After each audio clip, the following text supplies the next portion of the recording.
Hare Krishna, my dear Prabhus and dear Matajis. Good evening. If you could hear and see me clearly, sound like naman dyan.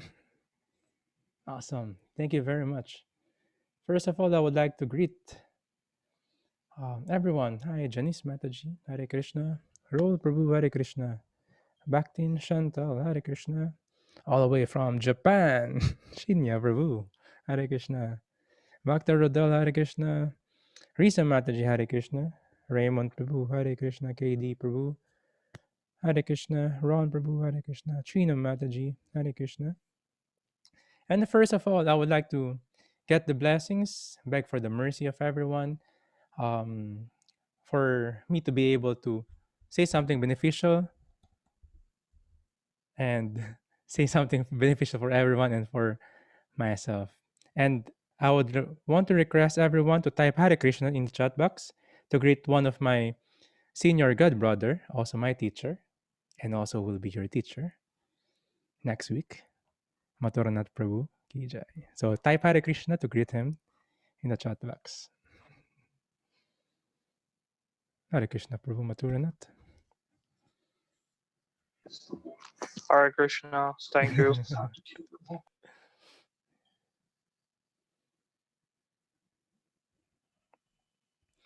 So again, welcome sa ating part 2. Hindi ko alam kung anong title na itong part 2, kaya tinawag natin siyang part 2. Part 2 ng meditation and yoga philosophy course natin. So parang hindi naman dito lahat, part 2 yung tawag natin. And every Wednesday and Thursday will be our yoga philosophy class. It means we are studying Bhagavad Gita as it is on a deeper level. Last course we did scratch the surface and discuss the whole chapters of the Bhagavad Gita. And now we will get the gems, mga important verses ng Bhagavad Gita. We're going intermediate level. So, alam niyo na, you know the drill. What should we do before we start the Bhagavad Gita class? We should always be in the right mood, in the mood of humility, in the mood of request. And let's pay our obeisances, respect sa ating mga spiritual teachers by reciting the invocation mantras.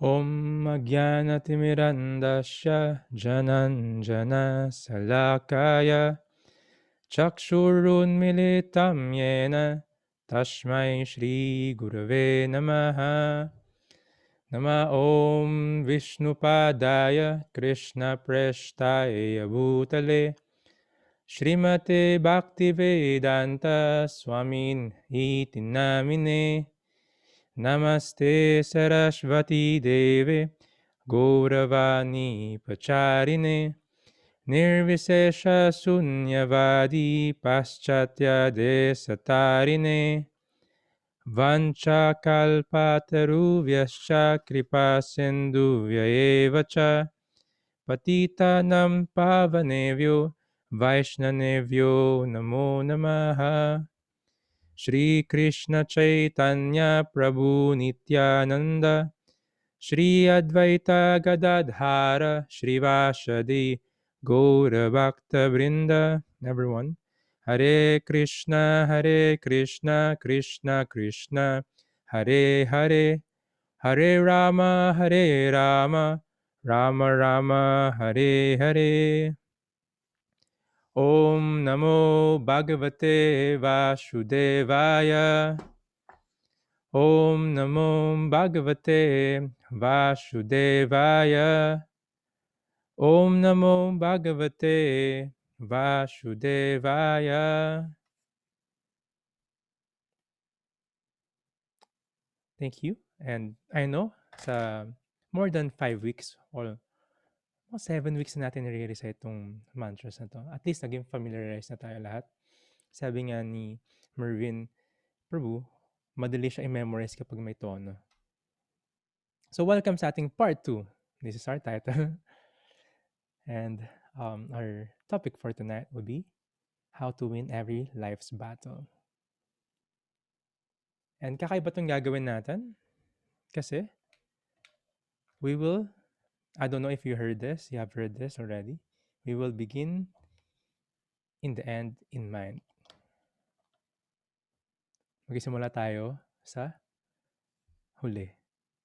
But before that, meron ulit tayong guide questions.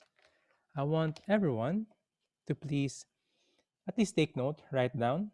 If you want to share, you can put in the chat box. But have it with you, the answers to our guide questions. What's your current battle in life? If wala kang battle ngayon, please raise your hands. I hope.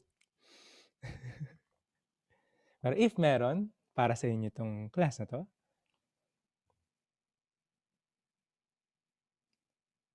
So what are our current battles in life? Battle man yan or battles? And also, you can list down sino yung mga members ng iyong support group o kaya fans club mo. Fans club ni KD. So, do you know them? Or alam ba nila na support group mo sila? And third question is, what are the lessons do you need to learn from this battle?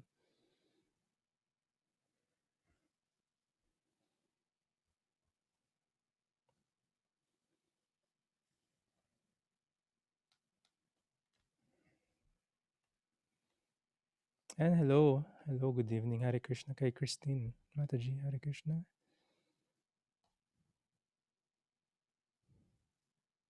Ron Prabhu, Hare Krishna. Halos buong araw tayo magkakasama. And before, habang nagsusulat kayo, tomorrow we will have a lot of activities as well because it is Lord Nityananda's appearance. Kung papansin niyo sa Jaya Shri Krishna Chaitanya, Prabhu Nityananda is the incarnation of Lord Balaram, the brother of Krishna, and he is also the associate of Lord Chaitanya. So tomorrow is the most merciful appearance of Lord Nityananda. So we will have more classes for tomorrow. We have the 5:30 to 7 for our Japa session, 7 to 8 for our Monk in the Middle podcast. Ang ganda ng topic natin for tomorrow. The qualities of a yoga teacher and qualities of the students. And 8 to 9 will be discussions by His Holiness Giridhari Swami Guru Maharaj, and also 11 to 12. And in the evening, again, 7 o'clock will be the part 2, second day of introduction natin. So hopefully, you're done. May mga naglagay din dito sa group chat natin. But, sinabi ko kanina, we will start in the end ng Bhagavad Gita. Minsan kailangan natin malaman yung result. Gusto natin yung malaman yung result, bakit tayo magpupunta sa isang journey, or bakit natin lalabanan itong isang battle na to. Or bakit naman tayo mag-aaral ng Bhagavad Gita every night. Nakasama yun na yung mga devotees, or nakasama ko na kayo for the past months. Hindi pa rin kayo nag-asawa. Thank you. Hindi pa kayo nag-asawa sa boses ko. And bakit tutuloy-tuloy pa natin? What are we getting from this endeavor? Ano yung gusto nating result? Kaya we will start in the end in mind. Mag-start kasi tayo sa last verse ng ating Bhagavad Gita. So if you have yours, get it.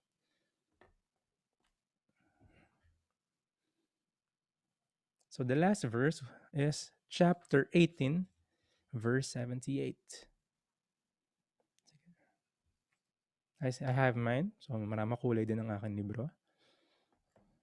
Don't be shy to put highlights, and yan, si Si Chantal, ang dami niya rin, 'no? Ilang kulay ginagamit mo, Chantal? Ako din, parehas tayo 3. Naghahanap ako ng mga pastel colors para hindi siya masyadong ano, 'yan. Pero I did, prepare some slides din para everyone is saka yung mga ka-catch up in the recording.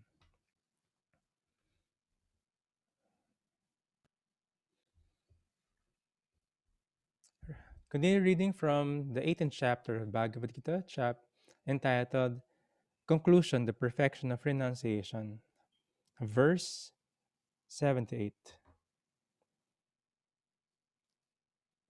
Yatra Yugeshvara Krishno, Yatra Parto Dhanurdaraha, Tatra Shrir Vijayo Bhutir, Dhruva Nitir Matir Mama.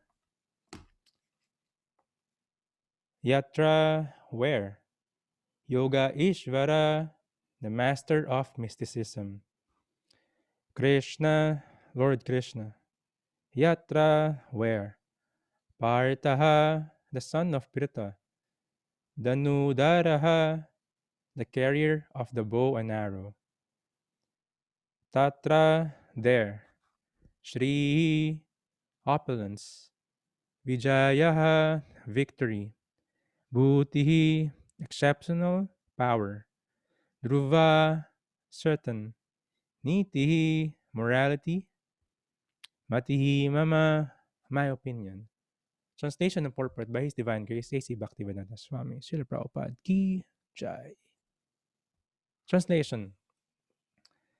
Wherever there is Krishna, the master of all mystics, and wherever there is Arjuna, the supreme archer, there will also certainly be opulence, victory, extraordinary power, and morality.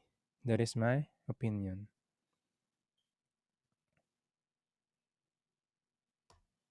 Purport. The Bhagavad Gita began with an inquiry of Dhritarashtra's. He was hopeful of the victory of his sons, assisted by great warriors like Bhishma, Drona, and Karna. He was hopeful that the victory would be on his side. But after describing the scene on the battlefield, Sanjaya told the king, "You are thinking of victory, but my opinion is that where Krishna and Arjuna are present, there will be all good fortune." He directly confirmed that Dhritarashtra could not expect victory for his side. Victory was certain for the side of Arjuna because Krishna was there. Krishna's acceptance of the post of charioteer for Arjuna was an exhibition of another opulence. Krishna is full of all opulences, and renunciation is one of them. There are many instances of such renunciation, for Krishna is also the master of renunciation. The fight was actually between Duryodhan and Yudhishthir. Si Yudhishthir yung eldest sa mga Pandavas, brother ni Arjuna. Arjuna was fighting on behalf of his elder brother Yudhishthir. Because Krishna and Arjuna were on the side of Yudhishthir, Yudhishthir's victory was certain. The battle was to decide who would rule the world. Sanjay predicted that the power would be transferred to Yudhishthir. It is also predicted here that Yudhishthir, after gaining victory in this battle, would flourish more and more because not only was he righteous and pious, but he was also a strict moralist. He never spoke a lie during his life. There are many less intelligent persons who take Bhagavad Gita to be a discussion of topics between two friends on a battlefield. But such a book cannot be scripture. Some may protest that Krishna incited Arjuna to fight, which is immoral. But the reality of the situation is clearly stated. Bhagavad Gita is the supreme instruction in morality. The supreme instruction of morality is stated in the 9th chapter, the 34th verse, Man mana bhavamad bhaktaha. One must become a devotee of Krishna, and the essence of all religion is to surrender unto Krishna. Sarvadharman Parityaja Mam Ekam Saranam Braja.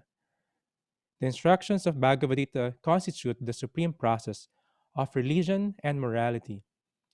All other processes may be purifying and may lead to this process, but the last instruction of the Gita is the last word in all morality and religion. Surrender unto Krishna. This is the verdict of the 18th chapter. From Bhagavad Gita, we can understand that to realize oneself by philosophical speculation and by meditation is one process. But to fully surrender unto Krishna is the highest perfection. This is the essence of the teachings of Bhagavad Gita. The path of regulative principles according to the orders of social life and according to the different courses of religion may be confidential path of knowledge. But although the rituals of religion are confidential, meditation and cultivation of knowledge are still more confidential. And surrender unto Krishna in devotional service is full Krishna consciousness is the most confidential instruction. That is the essence of the 18th chapter. Another feature of Bhagavad Gita is that the actual truth is the Supreme Personality of Godhead, Krishna. The absolute truth is realized in three features: the impersonal Brahman, the localized Paramatma, and the ultimate Supreme Personality of Godhead, Krishna. Perfect knowledge of the absolute truth means perfect knowledge of Krishna. If one understands Krishna, then all the departments of knowledge are part and parcel of that understanding. Krishna is transcendental, for he is always situated in his eternal internal potency. The living entities are manifested of his energy and are divided in two classes: eternally conditioned and eternally liberated. Such living entities are innumerable, and they are considered fundamental parts of Krishna. Material energy is manifested in 224 division. The creation is effected by eternal time, and it is created and dissolved by external energy. This manifestation of this cosmic world repeatedly becomes visible and invisible. In Bhagavad Gita, five principal subject matters have been discussed: the Supreme Personality of Godhead, the material nature, the living entities, eternal time, and all kinds of activities. All is dependent on the Supreme Personality of Godhead, Krishna. All conceptions of the Absolute Truth, impersonal Brahman, localized Paramatma, and any other transcendental conception exist within the category of understanding the Supreme Personality of Godhead. Although superficially the Supreme Personality of Godhead, the living entity, material nature, time appear to be different, nothing is different from the Supreme, but the Supreme is always different from everything. Lord Chaitanya's philosophy is that of inconceivable oneness and difference. This is the philosophy constitute perfect knowledge of the absolute truth.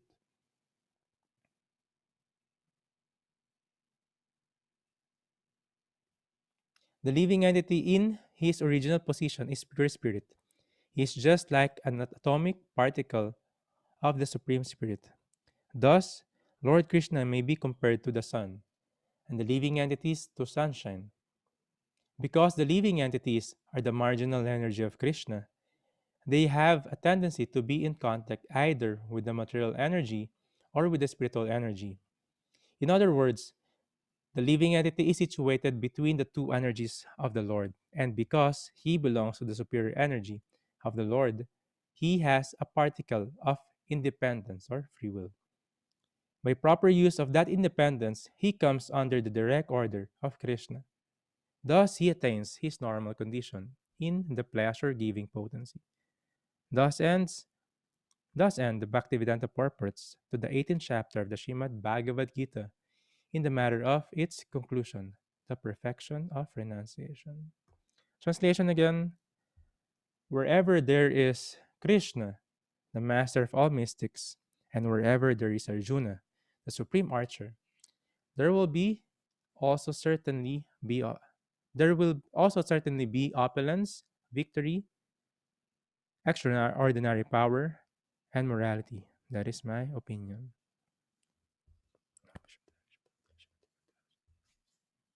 So this is the final word from Sanjaya. So kung natandaan natin, um, it was a conversation between Sanjaya and his master Dhritarashtra, the blind king. Siya yung dad or tama, dad ng Kauravas, sila Duryodhan. Sila yung sa other side nila, Krishna and Arjuna. So nag-uusap na sila dito. And the conclusion was, hindi ka mananalo, Dhritarashtra.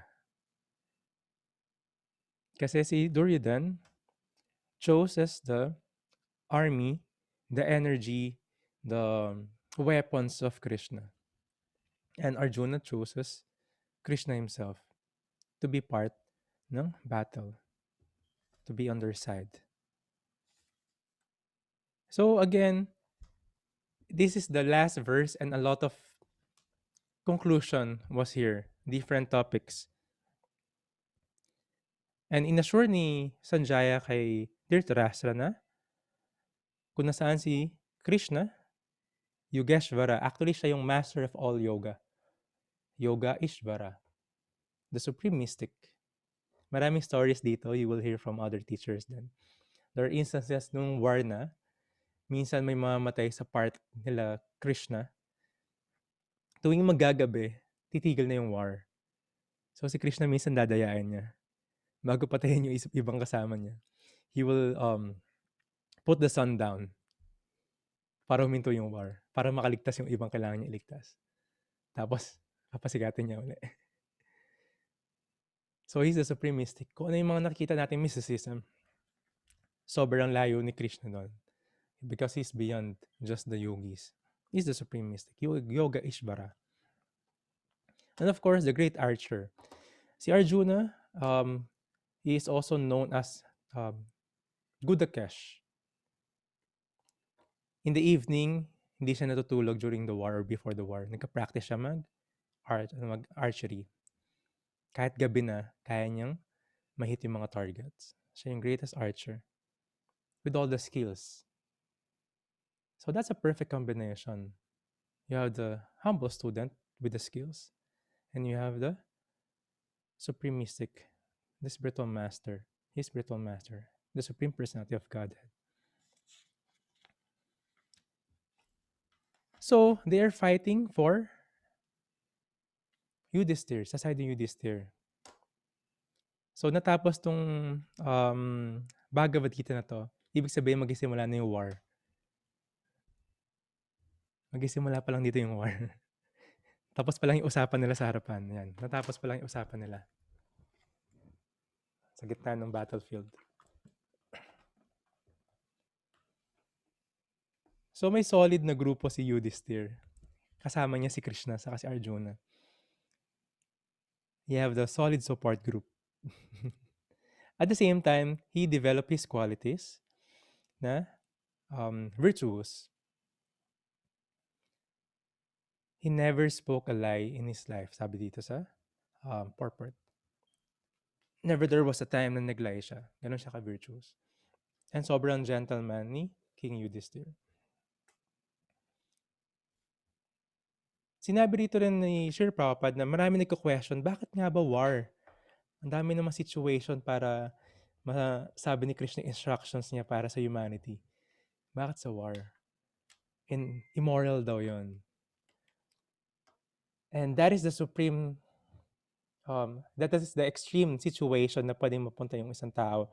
In the extreme situation din na social order, as a prince or as a king, to be put in that kind of situation. So everything na ma-experience natin will be relatable.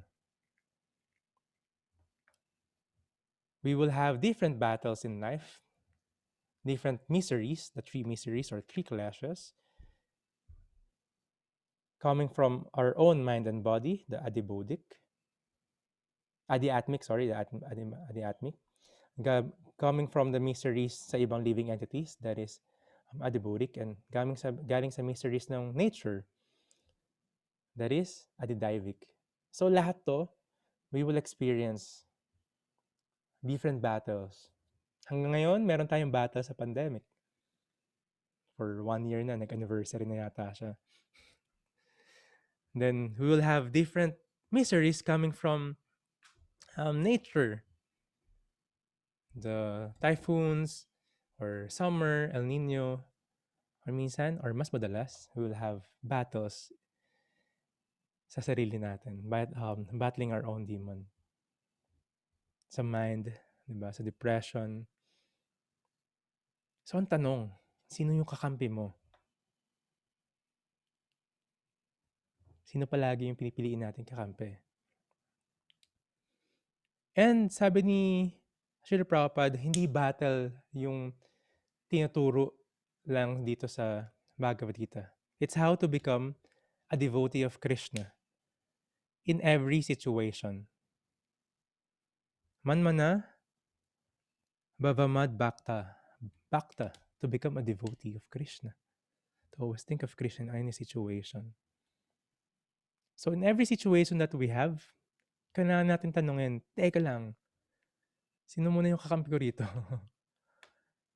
Sino muna yung nasa side ko? Am I just relying on the material facilities na meron ako to solve problems? Could money can solve my problems or my battle? Sino muna yung priority? Sino yung unang mong pinili? So si Arjuna, we could learn from Arjuna na he chooses Krishna. And sino yung unang dapat nating i-choose when we realize na meron tayong battle? Sino yung dapat yung kampi natin? That is Krishna, the supreme mystic, the Yoga Ishvara. We should make sure na sino yung nasa side natin. And you could see Arjuna, si Krishna, and si Yudhishthir, they have a strong support group. Sino yung nag-bind sa kanila doon? They are all devotees of Krishna. They all love Krishna in different relationship then. So we should acknowledge kung sino yung nasa paligid natin. If we're having our own battle, sino yung nasa paligid mo? How could they support you? Kaya nga tinawag na support group. Rado Charan, support group ba yun pag may problema ako, mag-iinuman kami? May masasolve ba sa inuman?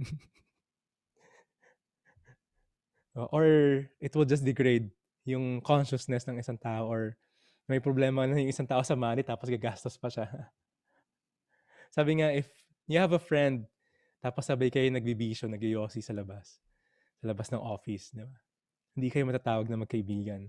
Kasi you're letting your friend na sacrifice yung health niya just for some sense pleasure na ganyan lang kahaba. So, hindi sila magkaibigan kasi pinababayaan nila yung bawat isa. So, support group means a beneficial relationship.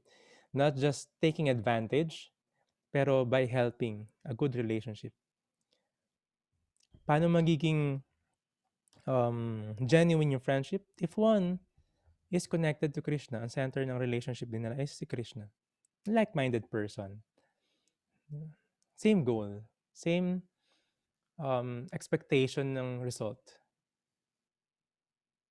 So, napansin natin magkakasama tayo palagi for many months na. Yung mga first, second batch, or yung mga previous 2 batches, ano sila, Raymond, sila yung mga pre-batch. Hindi ko naman yung tawag doon. Sila yung first 2 batches. And the others pa before pandemic. Of course, we have this support group na we call association, having the association. So we could always talk about Krishna's pastimes, Krishna's glories and names. And also the friendship, they could also look at each other's back. Parang sa battlefield sila Arjuna. They protect each other. Si Krishna, si Arjuna, ganun din. There was a time, si Krishna, sinabi ni Srila Prabhupada, a great opulence ni Krishna is siya yung naging chariot driver ni Arjuna. Come to think of that. The Supreme Personality of Godhead are serving his devotee. Driver pa. Tapos, wala namang manibela dun sa sa chariot eh. Parang signal. And yung archer, kailangan niya mag-communicate dun sa chariot driver, yung nag-drive. Pero sobrang ingay dun sa battlefield. Aside from sa mga tuwang ng mga bow, ng mga nagsisigawan, mga roar ng mga soldiers, meron din mga, ano doon eh, nagka-play ng trumpet, may mga nagka-drums, may live band sila sa battle. And bawal sila patayin. Kasama sa rules ng battle yon. So sobrang ingay. Hindi mo alam kung paano sila magkaka-communicate habang nangyari yung war. But, si Arjuna, ang communication niya kay Krishna and Krishna is letting him imagine the Supreme Personality of Godhead. Ito yung ginagawa ni Arjuna. Para malaman ni Krishna na kailangan niya lumiko sa left, sisipain niya yung likod ni Krishna. Pag mag-break, hinto, bibilisan, or kakanan, sisipain niya sa likod. Kasi ganun yung form nila eh. May pana si Arjuna, tapos si Krishna, nag-drive ng chariot. So imagine that relationship na si Krishna is serving his devotee. And also, ganun yung situation. Sinisipa siya sa likod ng devotee niya. That is the relationship ni Krishna sa devotees. And one will not get that relationship without being a devotee of Krishna. So if you could remember sa ating first assignment, meron tayong 5 relationship. Sige nga, sino ulit nakakatanda nun? Ano yung 5 relationship or 5 rasa ng isang living entity sa Supreme Personality of Godhead? Antayin natin sa chat box yung 5 relationship or 5 rasa. So one could experience that. One thing na diniscuss din dito is yung perfection ng Krishna consciousness or ng yoga could be some speculation, philosophical speculation. This is different from speculation lang ng hula-hulan lang. This is philosophical speculation. And meditation. There is one process daw sa perfection ng yoga or the path of yoga. But the real perfection of yoga is to fully surrender into Krishna. Yan. A friend, parent, conjugal lover, sabi ni Raymond. Dalawa na lang kulang. You can do that. You can do it. So the highest is to realize Krishna, yung relationship natin kay Krishna, and to surrender into Him. So knowing kung sino na yung nasa side mo sa every battle, and kailangan malaman natin anong relationship kay Krishna. In the most humble mood, may 4 na si Riza. Friend, partner, lover, parent, isa na lang. Mentor. Hindi, I mean, 3, friend. So we have, yan, a neutral relationship and in own reverence. Then, a friend, for Krishna to be your parent or anak mo si Krishna, and a conjugal lover. That 5 relationship. Some spiritualists or spirituality, the path ng ibang spirituality, could just go to the relationship ng own reverence.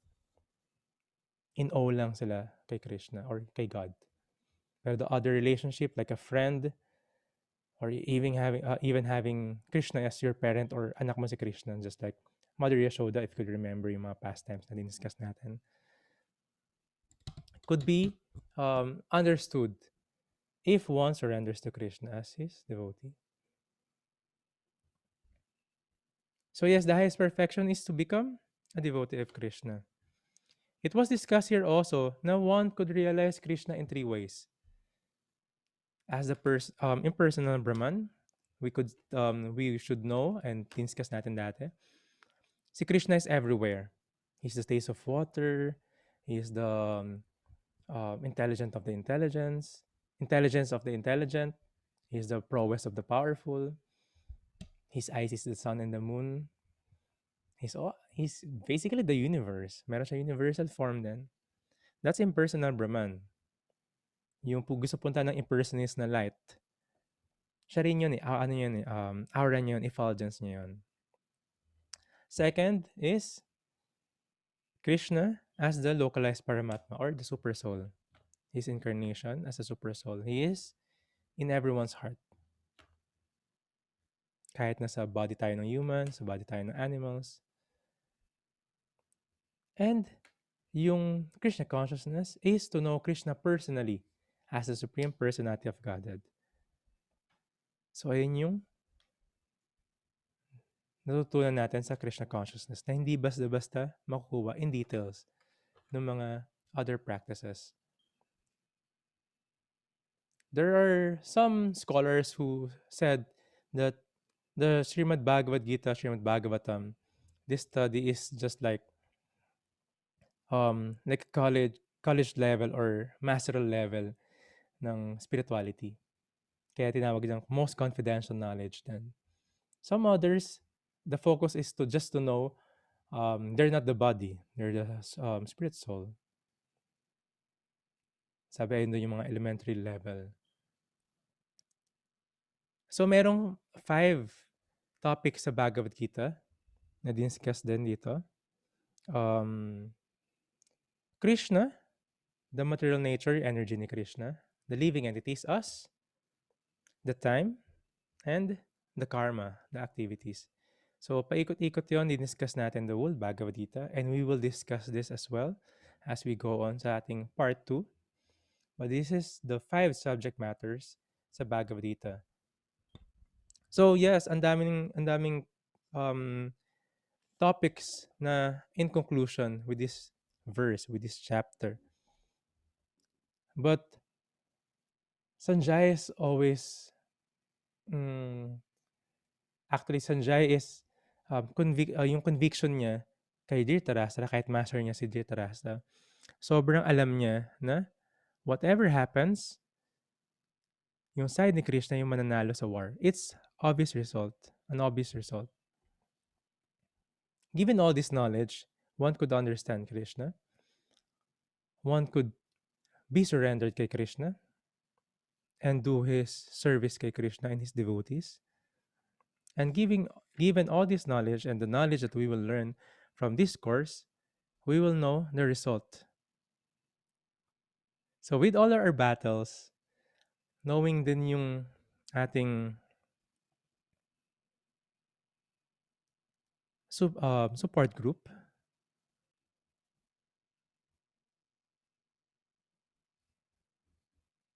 and malaman natin kung ano yung lesson sa ating mga battles na pinagdadaanan. There could be some details. Okay, I need to be thinking twice bago ko sabihin yung mga bagay-bagay. May lesson tayong pwedeng sabihin na I should not be proud, or may lesson tayo sa pwede sabihin na I should take care of money or I should take care of relationship. Those are the details ng ating mga battles sa buhay. And the Bhagavad Gita is teaching us na whatever situation, whatever battles that we have, kailangan natin kasama si Krishna doon. We should surround ourselves with devotees as our support group. And malaman natin in whatever situation that we have, the main lesson is to always remember Krishna, to always be his devotee. Manmana bhavamad bhakta.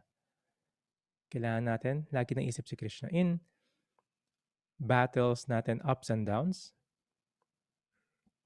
in our happiness and distress, in our joy and sorrow, may boyfriend ka or heartbroken ka, or may money or wala.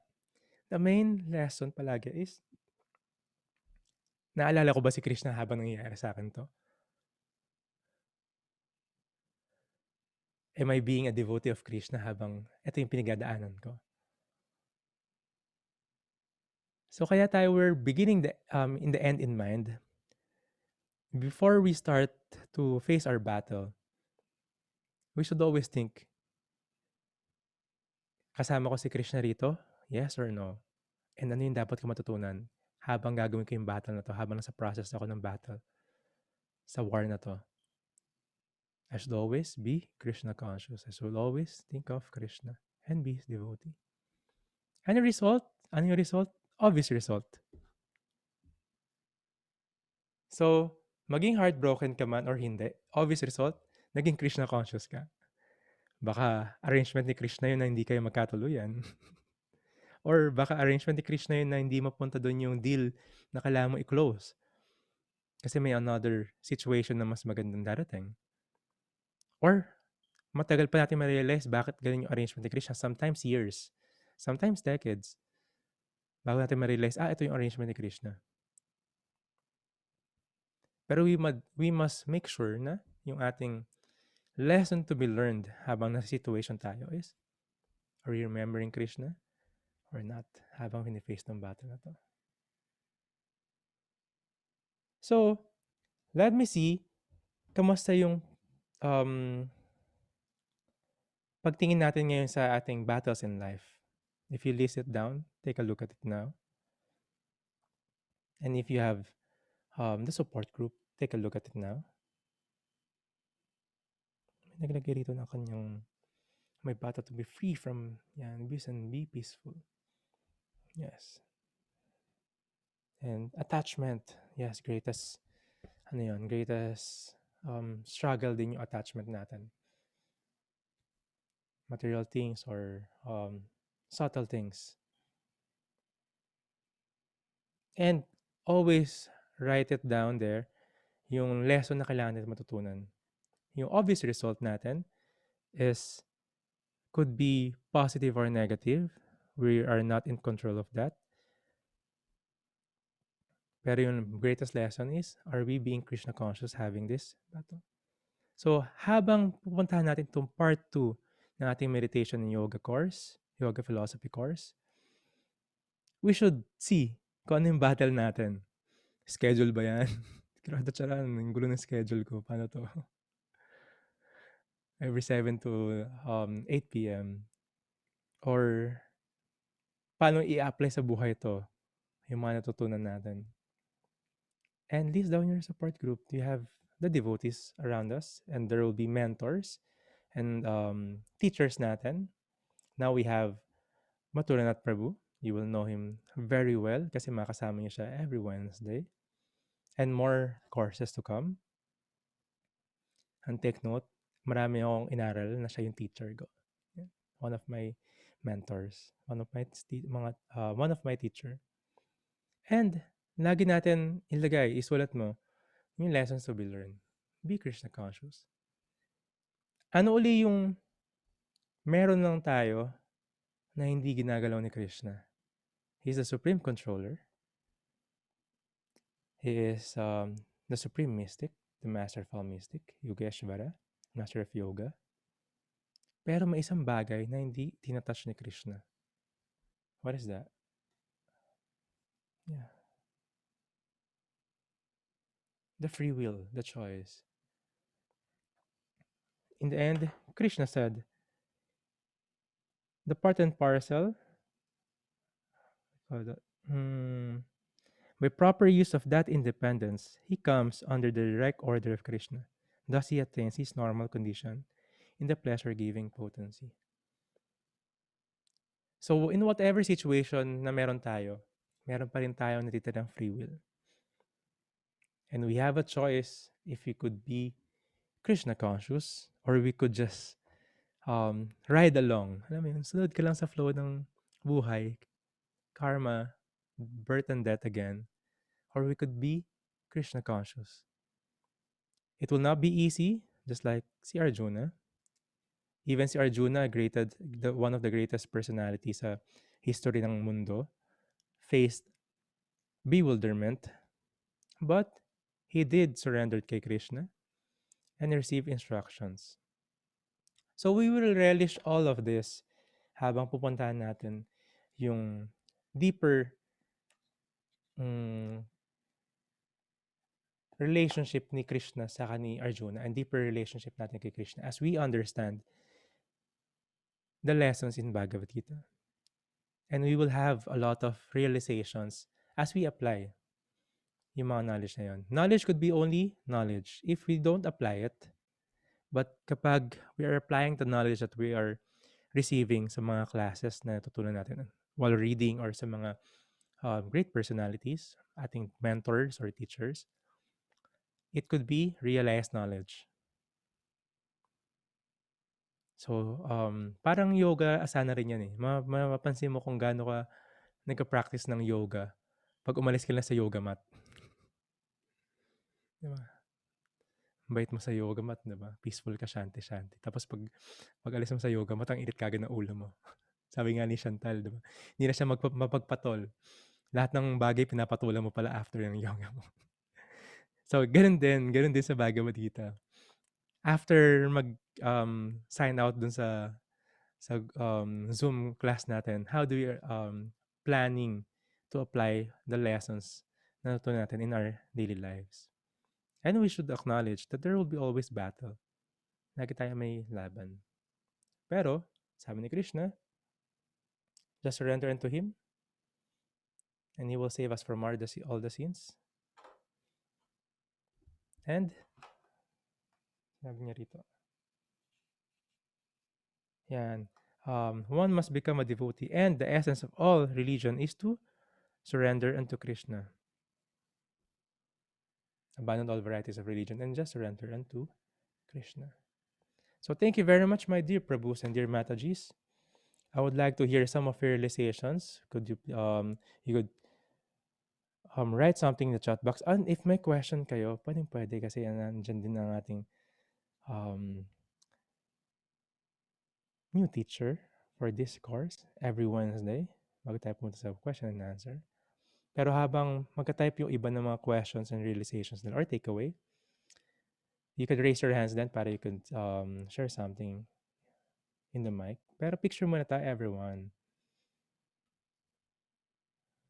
Yes. Hello, Hare Krishna.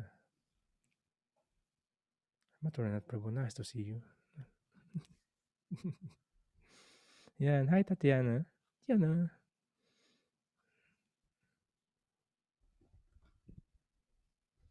Ganda ng merong, ang tawag dito, sa profile ni Prabhu Raul, meron siyang banner ba tawag dyan?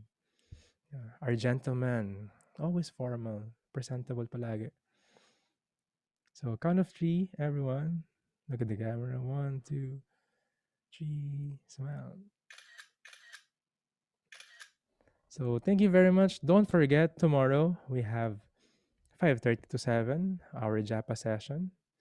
And we have 7 to 8 for our Monk in the Middle podcast. We're discussing in Tagalog language the Srimad Bhagavatam. The topic will be qualities of yoga teacher and the qualities of a student.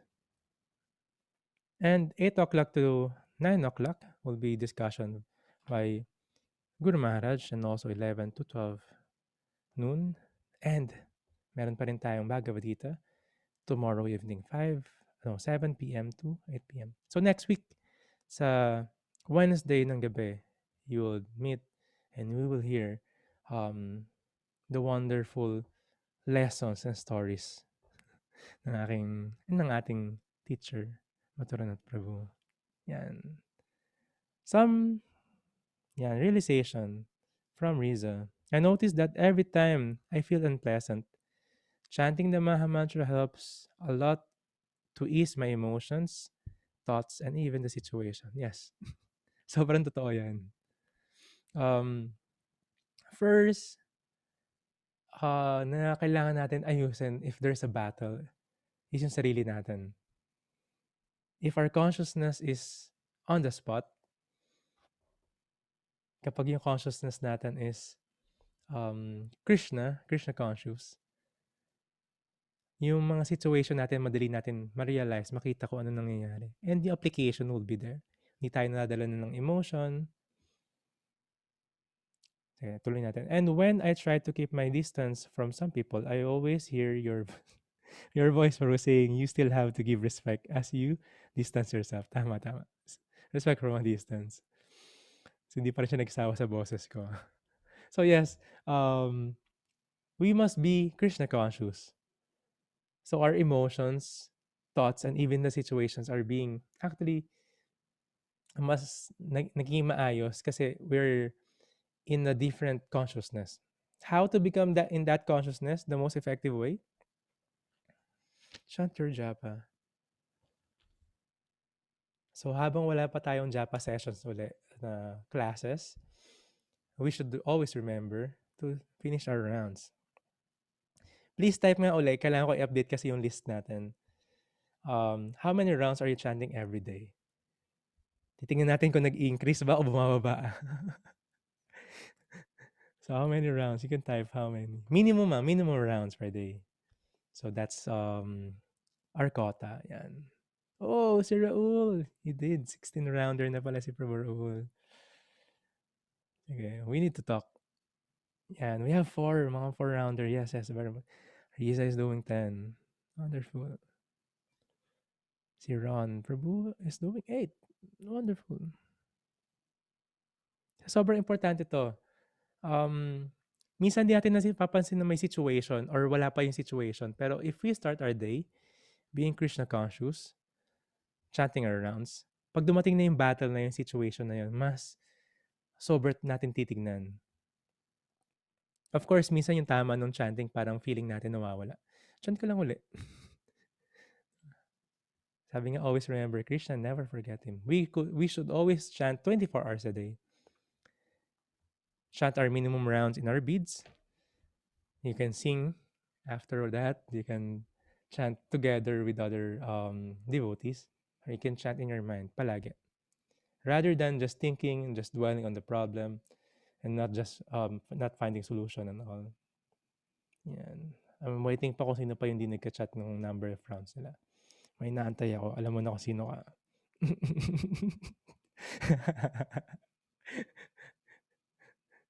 So I did set up a big screen dito para makikita yung chat box, wala akong mamimiss. Para makikita ko yung sinasabi nila.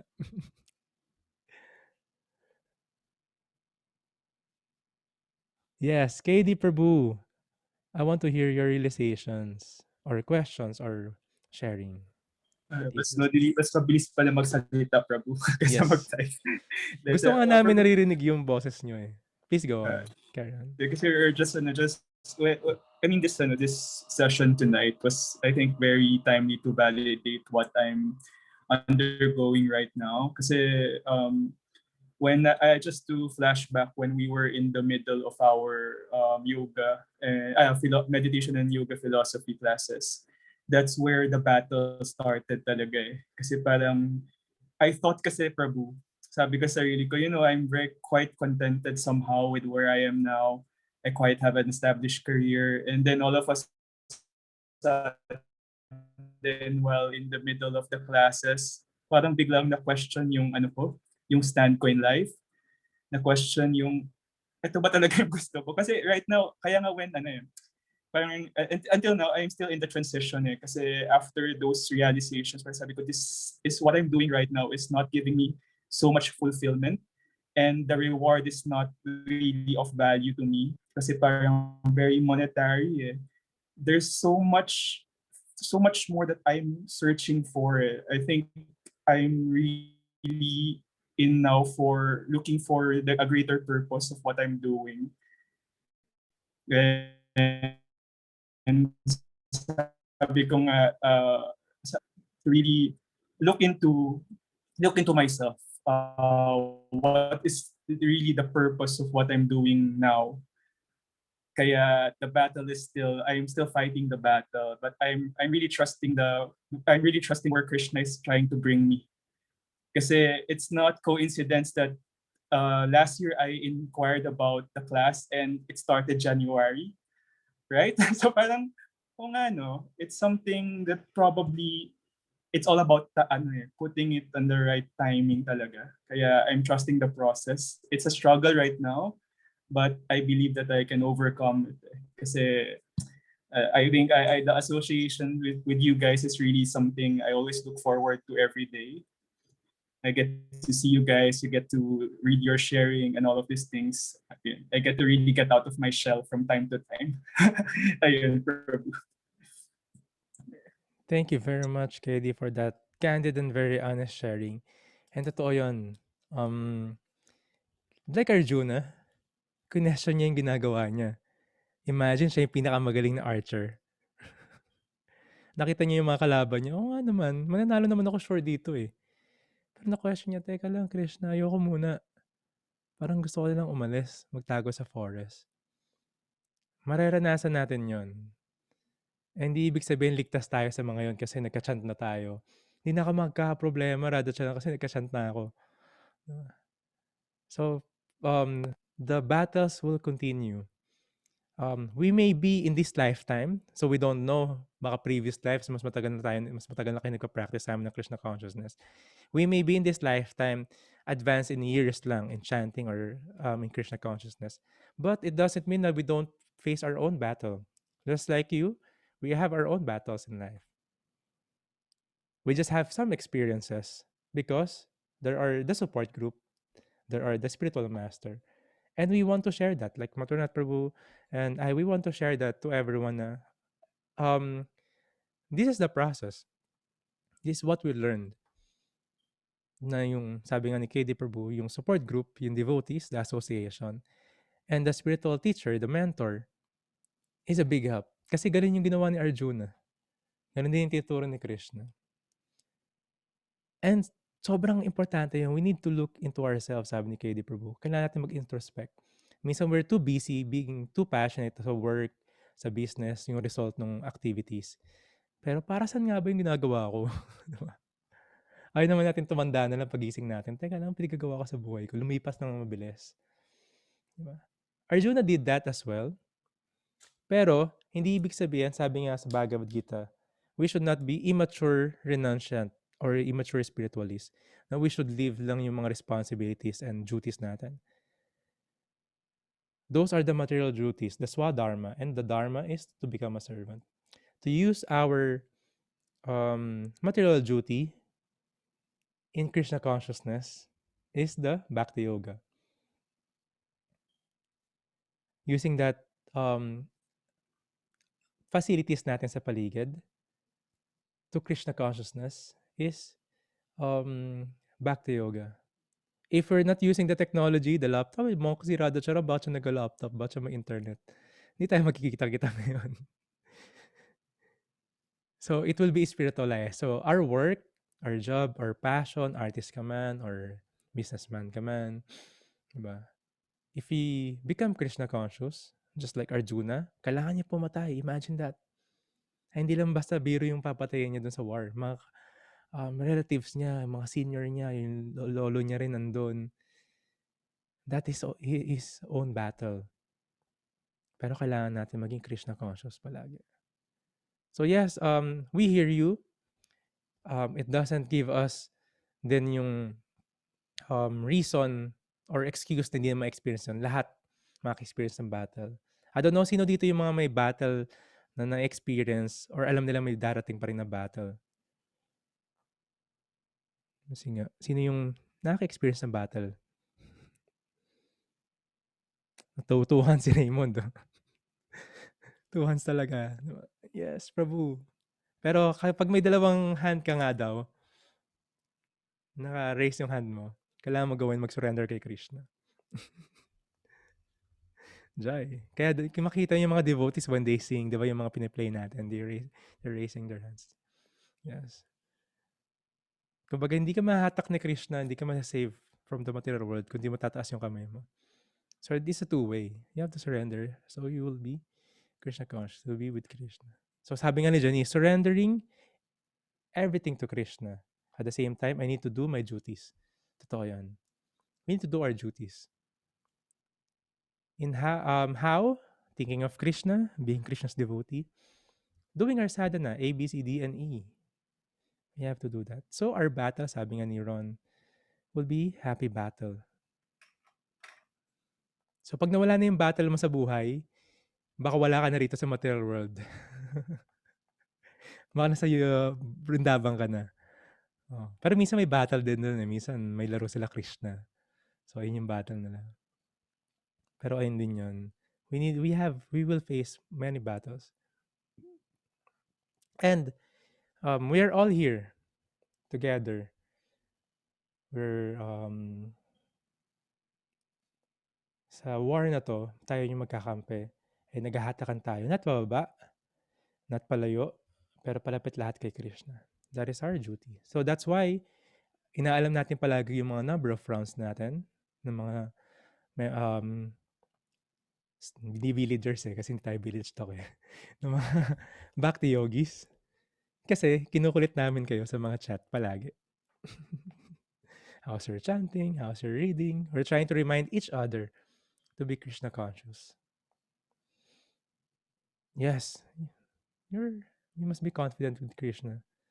He got our back. Di lang back eh. Front pa nga eh. Pati all sides. But we just have to be conscious. Krishna conscious na. Krishna is with us. And in the proper etiquette, being a devotee. So, tinuro din yan ni Krishna kay Arjuna. And we will learn that from other devotees as well. So, maraming salamat for your sharing. Meron ba ako na-miss? Tamang-tama ang topic now because today I chose my battle and decided to act on it. This is my support group. Yes. Thank you very much. Janice Mataji. Yan. So, join kayo dun sa Braj Bhakti Community. It's a Facebook group ng mga natin lahat. Pero wala pa siya masyadong laman ha. Binubuo pa yung content.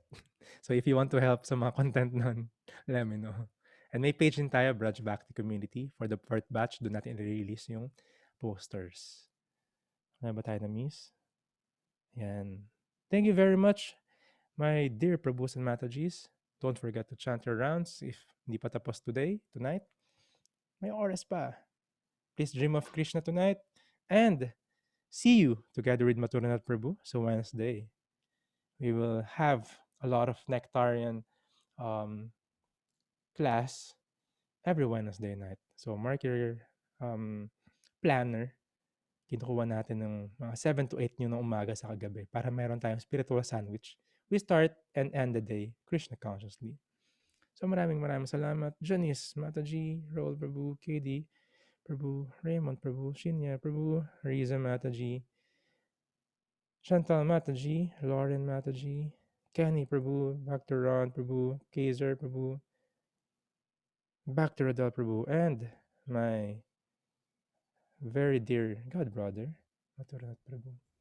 Hare Krishna, everyone. Good night. You can greet each other. Night, Hare Good Krishna. night. High five. Haribol.